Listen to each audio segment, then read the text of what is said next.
Turn it up, swashbucklers. You're listening to Under the Crossbones, episode number 195. My name is Phil Johnson. I'm your host for the show and the ship's pit boss each and every week. We're brought to you today by Scuba Wise and Pirate Radio, The Treasure Coast. So here we are in episode number 195. Thank you for tuning in. Thanks for telling your friends, visiting sponsors, sending donations, all that cool stuff that you do that helps me keep the old boat afloat. Man, I can't believe we're getting so close to 200 episodes. Crazy. I am talking to somebody who I think will be a cool guest for episode number 200. We'll see how that pans out. Other than that, I haven't really thought about it that much because it's been busy. And so, that's how it works. That's how it works. Busy, don't think a lot. Just do. That's what I do. I do. My guest on the show today, Rachel Eldridge of the Brethren of the Northeast Sea, also known as B.O.N.E S, right? Brethren of the Northeast Sea. Get it? It's an acronym. Yeah. Thanks to Jay Tucci for the reference on this one. Rachel and I have a great talk about B.O.N.E S and what they're doing musically, but also we get into like introverts versus extroverts in the Faire scene and what it's like for those different types of people. We talk about finding your pod of people in life, which I think is an important concept. We talk about dealing with mic fright a little bit, which is, singing is one thing, singing into a mic, amplified for all to hear, different kind of thing. So we're going to have a great discussion. You're going to enjoy that.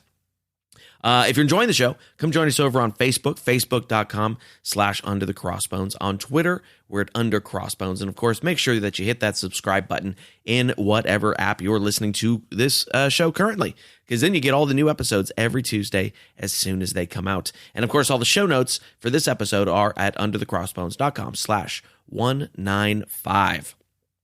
And I'm not even close to Tuesday. I'm doing this a couple days early because the day I would normally I finish these shows up on Monday, so I can get them to you by early Tuesday morning. And but Monday I'm going to be driving all day because this weekend I'm coming to you live from Temecula, California. And if you don't know where Temecula, California is, join the club. It's somewhere in Southern California, somewhere between Los Angeles and San Diego. And it's a desert town. I'm playing at the Pechanga Casino all this weekend. 6 shows over 4 nights, and I'm about halfway through the run. And it's a casino. I woke up this morning. I was like, I haven't been outside since Thursday. So I decided to go outside for a little bit, get a little bit of sun out here in the desert, and then right back to the buffet. Yes, because see, part of what they do when we play these casinos, especially when we're doing these casinos on a multi-night run like this, they give us food comps, and they usually give you enough to go to the buffet at least once a day. I did play a place in Vegas where they gave me enough buffet comps to go to the buffet 3 times a day, and I said, do you not want me to do the shows? Because that's what's going to happen if I eat 3 buffets a day. But here, they give us enough for some food, and if we want to do the buffet, there's enough on there for that. So I've buffeted twice so far on this trip, 2 days in a row, and that's got to stop. That's just got to stop. But it's pretty good. I do like the Pechanga Casino. It's a classy place. I am getting my steps in. Got the little step counter on my phone, and just yesterday, I only left my hotel room to have lunch, to go get my security badge for the shows, and to go do the shows. And I put nearly 8,000 steps on my step counter. This place is gigantic. It's really, really big. Shows have been good. Shows have been interesting. Had an interesting one last night. Friday night shows are always a little bit strange to begin with. I don't know why it is. Friday late shows in particular can be very difficult, and last night was no exception. But the early show was very interesting because the audience definitely had a line. See, my job as a comedian is always find the line. How far do I take this audience before they get offended? And I can usually find that line, and my job is to step right up to that line. That's where the best shows are, is when you go right to the line of what that audience can handle. And that audience, early show Friday, had a definite line, found where that line is, but anytime I would get near it, they would tighten up on me. Except for when I just went leaping far over the line. Like if I did a joke that was just like way over the line for that audience, they loved it. So that was strange. That was an odd experience. They were like the super tame stuff and the super out there stuff. But anything that was just kind of out there, a little bit over the line or before the line, They were not into it at all. But the show's been good. I got 3 more tonight's. We get 2 more tonight and 1 more tomorrow. And they're always an adventure doing these multi-run shows. It's great because I'm getting to really work out the hour, polish it up for the filming that's coming up in August. If you're in San Diego, I hope you're coming out to that on August 16th at the Comedy Palace right there, San Diego, California. We're going to be filming 2 shows that night for my new comedy special called Burning Sensation. And it's going to be a fantastic night. Tickets for that, you can go to philjohnsoncomedy.com/San Diego, and there's links to get your tickets there. When you do that, use the code PHIL50, PHIL, number 50, PHIL50, to get 50% off your ticket price. Not only do you get money off, but that is how the club is keeping track of how many people I draw in, so they know how much to pay me. It's what we call a door deal in the biz, friends. So do that. Go to philjohnsoncomedy.com/San Diego. Use the code PHIL50 to pick up your half-off tickets for the filming of my new comedy special, The Comedy Palace in San Diego, August 16th. Other shows coming up, June 21st, I'll be at the Main Street Cafe in Benicia, California. On June 22nd, Comedy Oakland in Oakland, California. And then, of course, June 29 and 30, I'll be at the Pirate Invasion of Long Beach in Long Beach, California, where Adam and I are going to be co-hosting on the M stage, bringing the bands up and down all day long. I'll be doing some Facebook Lives from the event, and it is going to be great. If you're coming to Long Beach, be sure to come and say hi to me. If you're not coming to Long Beach, tune in on Facebook, and I'll show you some of what's going on there, all right? We're brought to you today by a brand new company called Shanty Panties. Yes, it's a line of women's undergarments printed with the lyrics to famous sea shanties. Get yourself a pair of undies that say, "Hey, way, hey, and up she rises early in the morning." Or, maybe pick yourself up a thong back that says, "Oh, the wind was foul and the sea ran high." And fear not, gents, for you, they've got Shanty Manties. Yeah, get yourself a pair of boxer briefs printed with, "We squared our main yard and up channel we steered." And of course, all Shanty Panties and Shanty Manties are made of 100% hemp sailcloth, guaranteed to contain the mightiest winds. And of course, none of that is real. I made all that up. But I heard some of you, I could hear you pulling your credit card out to go get yourself some Shanty Manties. It's maybe not a bad idea, honestly. And truth be told, I Googled Shanty Panties, and there's some things out there. It has something to do with ice fishing or something, and then there was some other thing and whatever, but nobody's doing it like I just described it. So, I don't know. Maybe I'll have to get together with Pirate Press, and we will make up some Shanty Panties and Shanty Manties. Who knows? But our real sponsor today, we are sponsored by Scuba Wise Treasure Expeditions, Sunken Treasure Workshop. This is the experience of a lifetime, man. This is so cool. You're going to spend the day with world-renowned treasure hunters in the Florida Keys, learning how to find sunken treasure on the 1733 fleet of Spanish galleons. For real, you get to do this. It's a family-friendly trip. You can scuba, you can snorkel, you just come on the boat ride if you want, if you don't want to actually get in the water. And you're going to explore real sunken Spanish galleons. You're going to see cannons, all sorts of good stuff. This sounds so cool. And your hosts are like famous treasure hunter dudes, right? Captain Carl Fismer, world-renowned treasure hunter, and kind of the real-life Indiana Jones, really. He was back in episode 108, if you want to hear my talk with him. Captain Bradley Williamson will be there, who you've seen on Expedition Unknown on the Travel Channel, and he was on this show on episode 181. And, of course, Dive Master Mark Littleton will be there. He's got 35 years' experience recovering artifacts from ships like the Andrea Doria and the Pinta. And now these dudes want to take you in the water to go check out Spanish galleons from 1733 and look at and find some stuff. You're going to learn some real skills here, too. This is not a fluff trip at all. You're going to learn how to find your own shipwrecks to salvage and the legalities of doing so. You're going to learn about all the technology used in wreck diving. And if you really want to go for it, they'll show you how to find the money for a project and do your own shipwreck project. So how cool is that? You're going to get pictures of your trip included for free, a certificate of completion, and, of course, new friends that will last a lifetime. To find out more, go to underthecrossbones.com/scuba. That is under the crossbones. Under the crossbones. I don't know what site that is. Go to underthecrossbones.com/scuba. And you can get a free treasure map just for checking them out. All right, so again, go to underthecrossbones.com/scuba and sign up for the Scuba Wise Sunken Treasure Workshop right now. If you want to support this show in other ways, you can do that. Go to underthecrossbones.com/support. Right in there, there's a PayPal box where you can put in any amount of money that you feel is appropriate. There's also an Amazon banner. Click that Amazon banner. Buy yourself something nice from Amazon. I got a few things I got to buy there. pretty quick. I need a new microphone stand. But I don't get to click the banner. It's against the rules. Only you can click the banner. Amazon kicks me back a few shekels when you buy something there after you click the banner, and it doesn't cost you anything extra. It's just a nice passive way to support the show. If you want to be a sponsor of the show, that can happen too. All the information is at underthecrossbones.com/support. It's just that easy, you guys. All right, so let's do this. Let's get into my talk now with Rachel Eldridge of Brethren of the Northeast Sea. We're going to talk pirate shanties and music and introvertism. I don't know how introversion. I think that's the word. We're going to talk finding your pot of people. There's all sorts of great stuff in here. I think it's a really great talk. So here it is. This is Rachel Eldridge from B.O.N.E S. Check it out. It's the Brethren of the Northeast Sea, B.O.N.E S. How long did it take you guys to figure out a name that was a good acronym, or was that an accident? So I think the acronym was kind of the acronym was intentional. The Brethren Order of the Northeast Sea was the more complicated part, because we knew we wanted to be called Bones, and we knew that Brethren would somehow work in that. Okay, but it was a matter of finding exactly what words would work for that. So that was actually the harder part. Was what we have Bones. How do we match that up? I gotcha. Okay. I was just picturing you guys going through a whole bunch of words here, like flag. What can we make flag into a name? No? Parrot? Can we use parrot? So I like it. No, thankfully.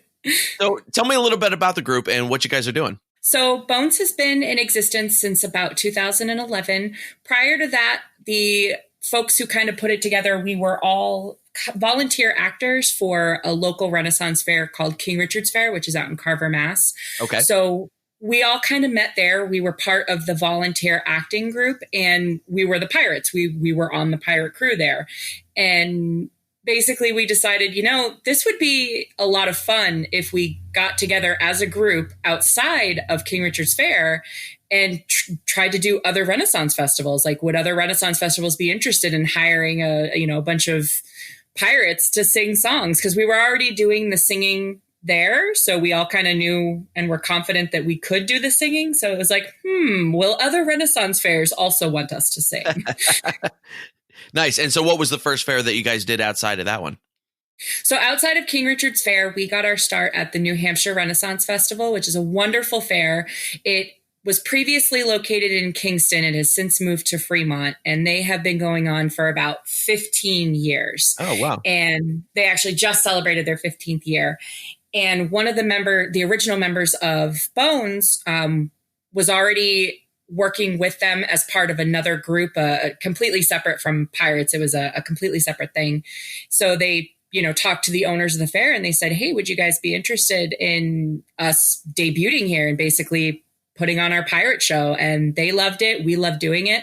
We've been doing the fair since 2011. That's one of the staple fairs for us, and we absolutely love it. It's a great charity fair, and we love the people. We love the crowd. It's awesome. That's great. So since you started out as more of an acting troupe versus a singing group, does that still filter into your show somewhere, some of the acting stuff?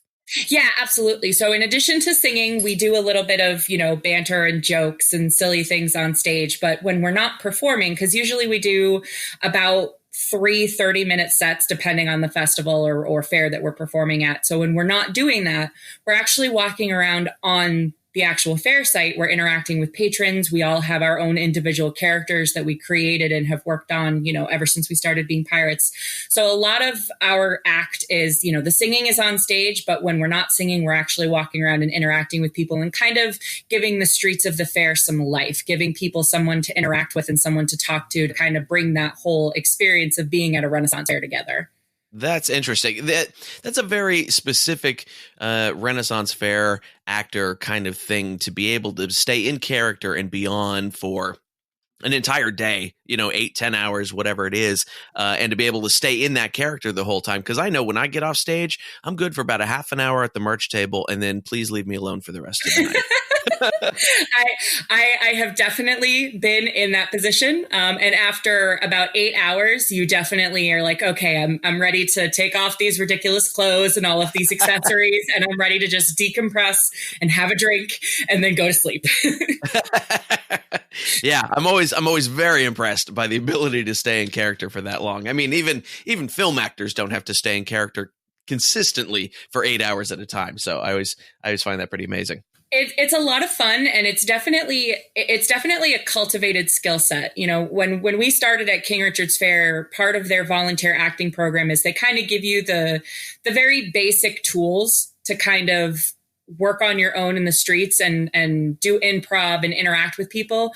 And some people do really, really great. Some people excel at it, and other people just decide, you know what, this is not for me. And out of all the folks that are still part of Bones, we all really excelled at that. And we're like, you know what, this is fun. And this is something I like doing. And I like making people smile. And I like hearing their stories. You know, I love hearing people who are like, oh, you know, I talked to somebody who saw you at Faire and they thought you guys were fantastic. That's just really such a good feeling to know that we made an impression on somebody and that they took that away with them.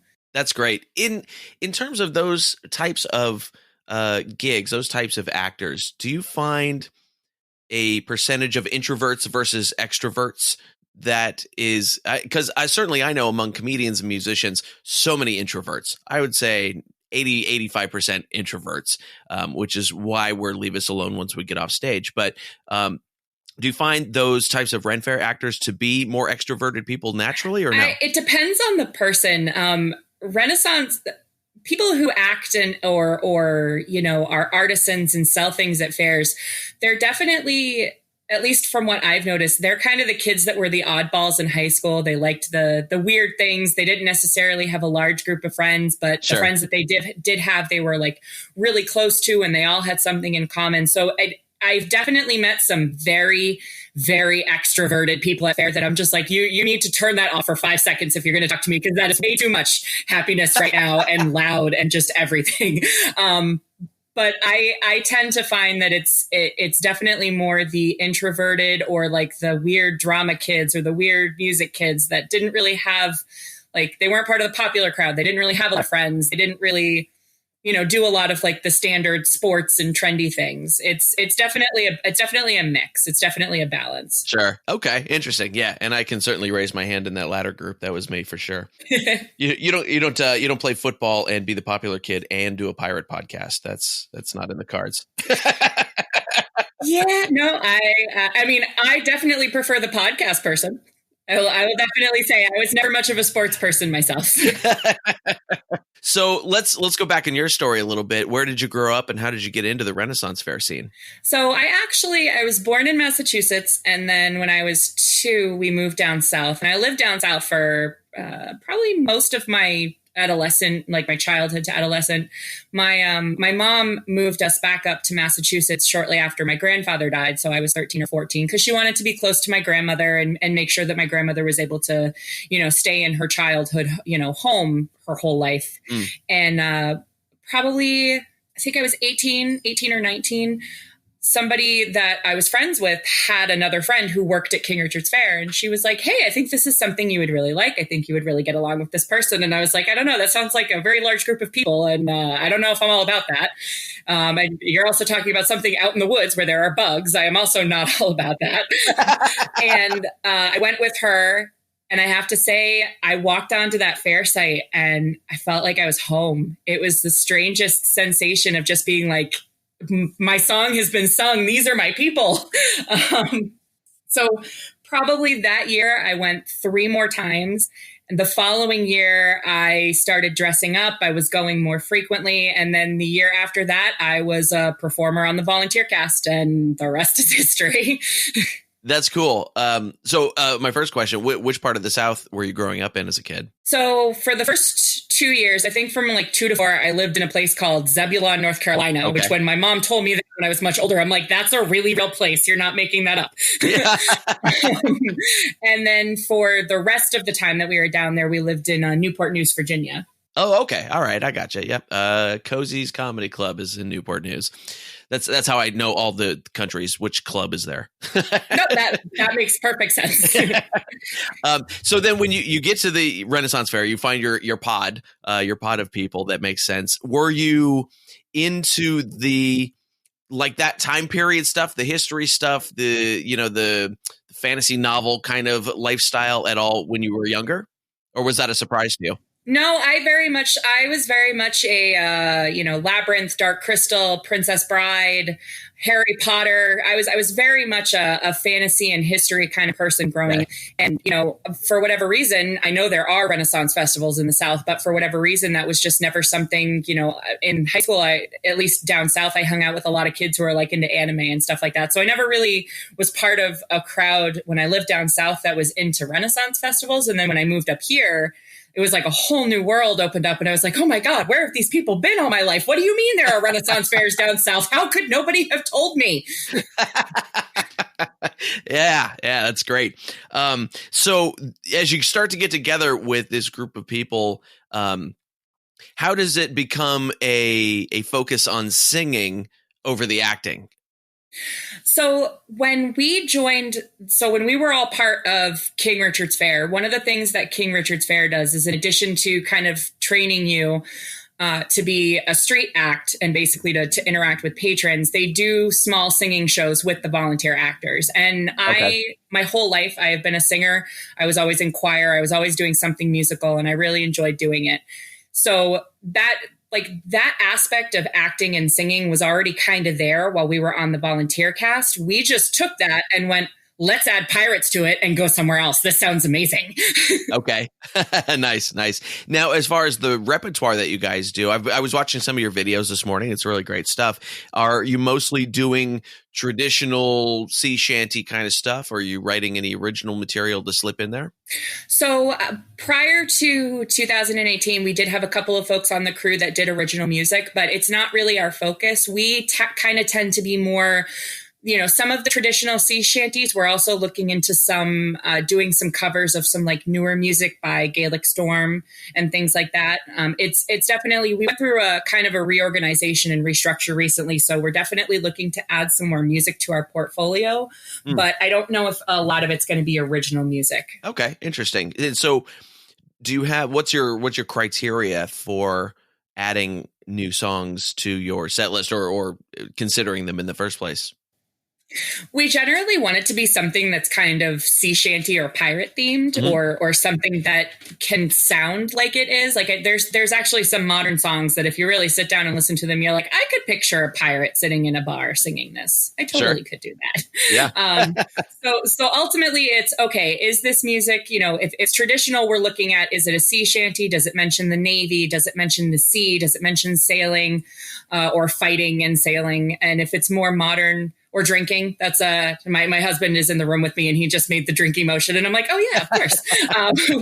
We also look at songs that mention drinking, because that's always something that people associate with pirates is getting drunk in a tavern on Tortuga. So sure, that's basically kind of like our starting criteria, and then we kind of go from there. Okay. Now, how many people do you have in the group, and then how many people do you normally perform with? So right now we have about 15 folks on the crew. Our most recent fair, we performed with, I think, 11 people. And prior to that, we did have a much larger crew. At one point, I think we were almost up to 23 people. Gosh. For the purposes of our show, we guarantee a minimum of 6, and then we can have up to the full amount of people if they request that. But we're generally pretty good with putting a show on that's got about 6 to 8 people. Okay. So then how do you deal with your arrangements? Does it mostly become like doubled up parts and things if more people show up for it? It depends on the situation. We do have, I will say some of the folks on the crew are trained singers and trained performers, and some of them really only got into it because of Renaissance Fair. So they may not necessarily be as strong vocally, or they don't necessarily have the confidence vocally like some of the more trained people do. So it ultimately depends on what they're comfortable with. Is somebody comfortable taking a line? If not, we can assign it to somebody else. It's kind of a free for all. It's like, okay, who wants a line in this song? And then we kind of go from there. Wow. So that leaves a lot of room for interpretation on any given day when you may have 6 or 12 people there. How much prep do you have to do before you go on that day? We definitely do prep. It's not a date. Like, we don't do that spur of the moment. I don't know if that would be a successful show. Usually we do rehearsals prior to the events. I think we have the main Renaissance Festival coming up in July. So we're doing about 4 rehearsals prior to that. And then prior to the New Hampshire Fair, we did about 4 rehearsals. So we basically, those are like dedicated music rehearsals where we all get together and go, okay, what songs are we doing? How are we performing them? Who's doing what for lines? And we try to like iron that all out before the actual show so that on the actual show day, we're like, okay, let's do a quick run through of all of our songs, make sure everybody knows their lines, knows where they're coming in, knows the set list, and go. It occurs to me that doing it that way would keep the songs that you've done 1,000 times a little bit fresh, because if you're playing with the same 5 people and everybody's doing the same parts on the same songs that you've been doing, that can get a little tired. But if you're having to almost rearrange the song, for the new group of people every time, that would keep things sort of fresh and interesting. Does that actually work that way? Sometimes it definitely depends on the group, because, trying to wrangle up 15 people for a rehearsal is trying to herd cats who are also drunk, blind, and deaf. Oh, yeah. That is the best way that I can explain trying to wrangle a group of 15 people. So, and it also depends on their availability. We all have regular day jobs. Some of us have other performing or acting commitments. My husband is a professional Santa, so he doesn't necessarily, if we have like November, December shows, he can't necessarily do those. We have another person who drives for trucks, so they can't always do both days of the weekend. So I feel like it definitely keeps the show a little bit fresh, because it's not always the same people every time. Yeah. That's interesting. And now you know why I perform solo. Because you don't want to hurt like drunk cats. Yeah, I got super tired of wrangling the schedules like that. It's now if somebody calls me and goes, "Hey, can you do a gig tonight?" I can go, "Yeah, I can do a gig tonight." I envy you, sir. I envy you. In fact, I'm going to have to send you a picture that I have, since your husband is a professional Santa. I saw a Santa at a mall in Portland, Oregon last year that was just wearing like a green sweater and khakis. And I was like, what is this casual Friday Santa garbage they're trying to push on us here? I'm surprised that a mall would do that. Like my husband is 30. Are you 33, honey? Yes. Okay. We're about 6 months apart in age, and I don't really remember my own age, so that's why I checked. But he's 33. He's 6'5". He's got dark reddish brown hair. So when he's somebody says professional Santa with him standing there, they're like, did you mean professional Viking? Because I feel like that is more accurate. But I'm amazed that they would let a mall Santa get away with just a green sweater and khakis. That seems, oh my husband's face right now is so priceless. He's like, what on earth are you talking about, woman? Yeah, that's what I figure. I'll find that picture and send it to you after. Yes, please. I would love that. I was like, wait a minute, what? This is no. No, that's a bunch of shenanigans and malarkey right there. That's absolutely right. Yes. So how many fairs in a year do you guys do? How often do you stay busy? It definitely depends on the year. Since we did our reorganization and restructure, we've only done, we'll only be doing 2 so far this year that I'm aware of. But in previous years, we had done, I think, up to 4 or 5, depending on the actual summer. I think there was one year we did the Prince John Festival, the New Hampshire Renaissance Festival, Hammond Castle, Silver Kingdom. There was another one in there. Like basically we did like 6 fairs back to back, and we were like, this is fun, but oh my God, I never want to do this much again. Now, are those the kind of Ren Fairs that are like a month at a time kind of things? They're so in New England, the longest running festival is King Richard's. The other fairs that I mentioned are usually like 1 or 2 weekends. Okay. And they're usually tent fairs. So they don't have permanent structures, or if they do, they're permanent structures that can be taken up and put down very quickly. Right. Okay. Yeah. But that's still quite a bit of, doing that many in a row like that would be exhausting, I think. And rehearsals. So that's the hardest part is if you're doing that many fairs back to back, you also have to do rehearsals with it. So basically you have no weekends free until December. Yeah. Oof. So then outside of those fairs and things, what other kind of artistic things do you do, since you said you have a background in that kind of stuff? I am a singer in a rock band, me personally. I played the violin for years. I learned a couple of other instruments as a kid.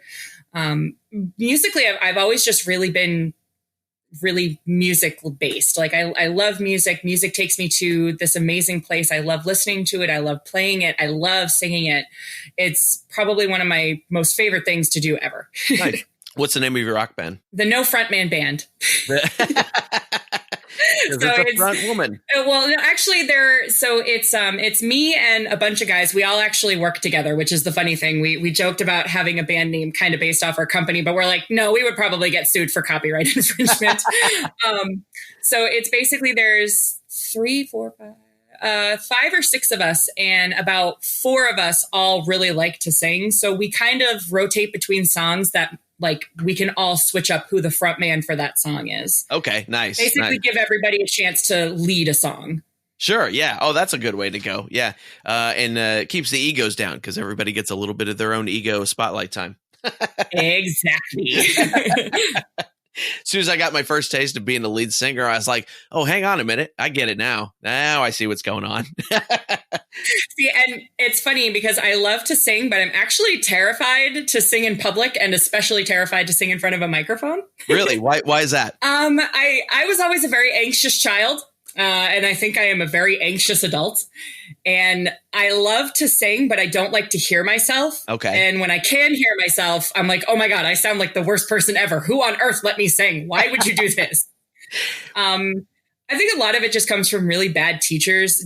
Down south, they do not value the arts the way they do up here in the New England area. And I had a steady stream of really terrible teachers. Oh. And I was like, oh, they must be right. And I'm a terrible, insert musical thing here. But once I got up north and I did other things and I met other people, I was like, so those teachers were definitely wrong.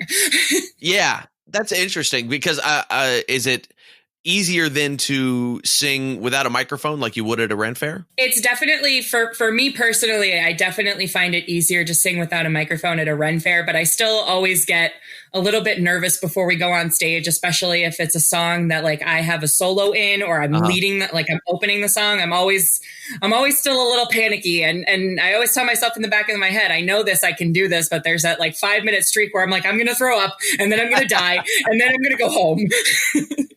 Yeah. It's always a matter of just figuring out how to channel that energy. I don't get the stage fright much anymore, unless there's something like serious writing on the gig. I'm auditioning for somebody or whatever, that kind of thing. Then I start to get a little nervous, and it's always at the worst time. But I had a stage the other night where from on stage you could not hear yourself at all, even though I was talking to a microphone, and it wasn't that bad, except for my mic technique was terrible because I couldn't hear myself anymore. Oh, no. I was like, I don't know, is it too close? Am I too far away? It was very strange. But yeah, I guess if you're used to, just singing out into the air like you would at a Ren Fair, a microphone would be a strangely intimidating object. It's terrifying. It's a terrifying object. The guys I'm in a band with, they're great. But like for the first year that we did rehearsals and practices together, they would be like, come on, get up and sing. And I'm like, I'm singing from right here. I can hear myself very fine. Everything is good. Carry on. When you're doing a group singing thing, does that make it easier? If I'm singing with other people, yes, it does make it easier, only because it's not just me. So if I mess up, it's not as noticeable. Yeah. There was that was always my thing too. Like when I had to do piano recitals and things like that as a kid, terrified, absolutely terrified. Now I just feel like I'm just, in some Freudian way reliving the traumas of my childhood every night. I feel like doesn't everybody feel that way? Yeah. Oh, I think so. Yeah, I think so. And there was one time I was playing in an orchestra in high school and we were doing a piece from the Nutcracker. I was playing the flute and it had this really difficult flute line, real high and very fast and all this kind of stuff. And there was 3 of us in the orchestra. And we did the concert and I nailed the part and I was very happy. I came off stage and everybody was like, hey, good solo. And I was like, what are you talking about? And they're like, we laid out. You were the only one playing. I was like, oh my God. I would have had a heart attack. I would have had a heart attack and died.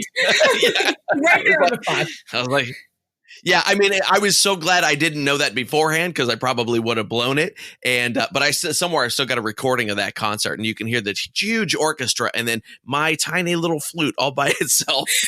It was ridiculous. That is a really cool concept, though. Like it's nice that other people have that kind of faith in you. That's kind of how I feel with the pirate group and with the band. It's awesome. You know, if you don't think very much of your ability, it's awesome when somebody else does, and without stressing you out, they put you in a position where they can really showcase that, hey, you're actually a really talented person. You just need to listen to us. That's a good point. I like that.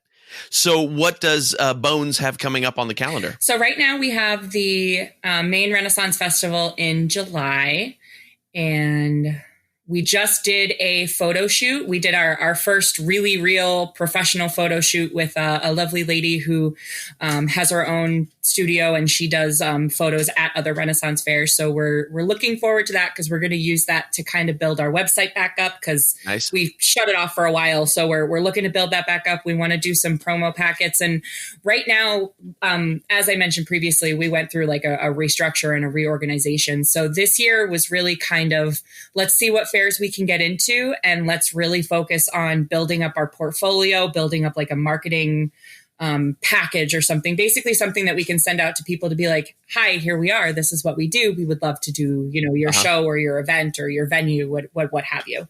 Good. Well, I'm sure somebody listening to this will hear it too and go, yeah, we'd like to have them. I hope so. I hope so. We're a lot of fun. There you go. Where is a good place online for people to keep up with what you're doing?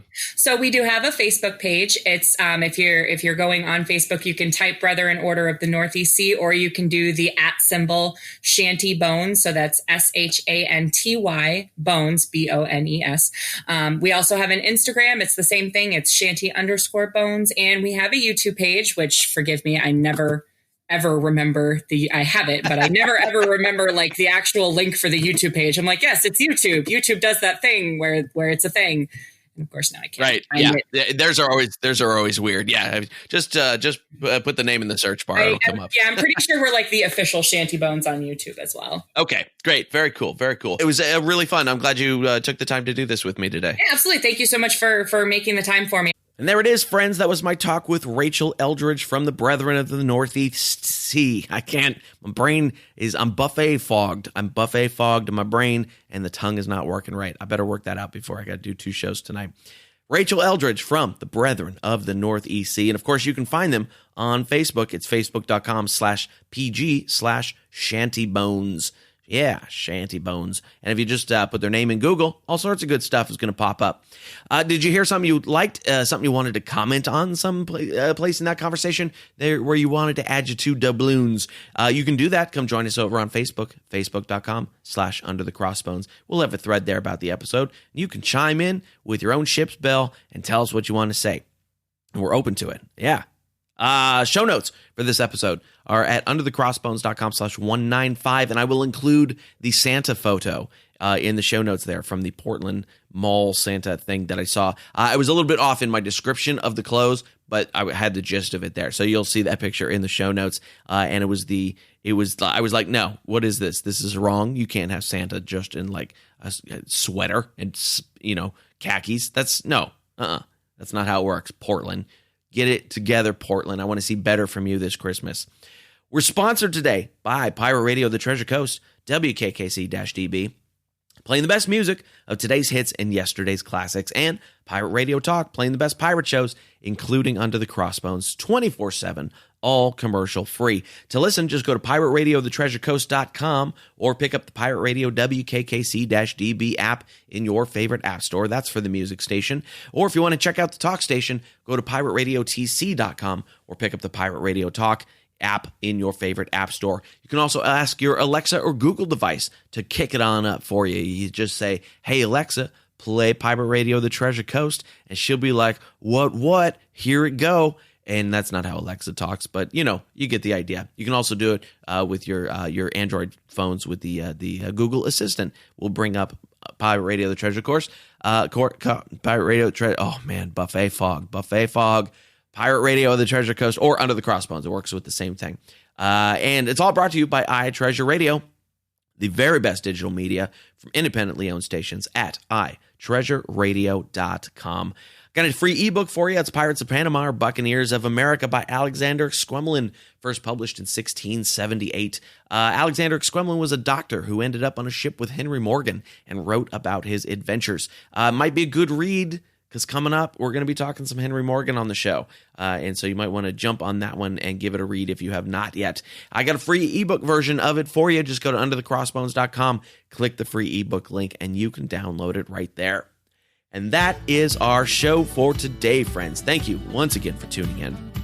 I always super duper appreciate it. If you want to find out more about my guest, the Brethren Order of the Northeast Sea, just go to facebook.com/pg/shantybones. They're also on Instagram, of course, and all those links and that kind of stuff will be in the show notes at underthecrossbones.com/195. Got a whole bunch of cool interviews on the calendar, but none of them are in the can yet because I've been on the road doing the thing, doing the shows, and so I don't know who's coming up next week, but I guarantee it's going to be somebody cool because I got all cool ones on the calendar coming up. If you have a suggestion for a guest you would like to hear on the show, whether you know that person or not, whether you are that person or not, do it up. Send me an email, phil@underthecrossbones.com. Let me know who you'd like to hear on the show because I'm always open to good ideas. All right, that's it. I am going to go drink a lot of water because I'm in the middle of the desert. I'm going to digest some buffet and try and put myself together for 2 shows tonight at the casino. I'll see you next week.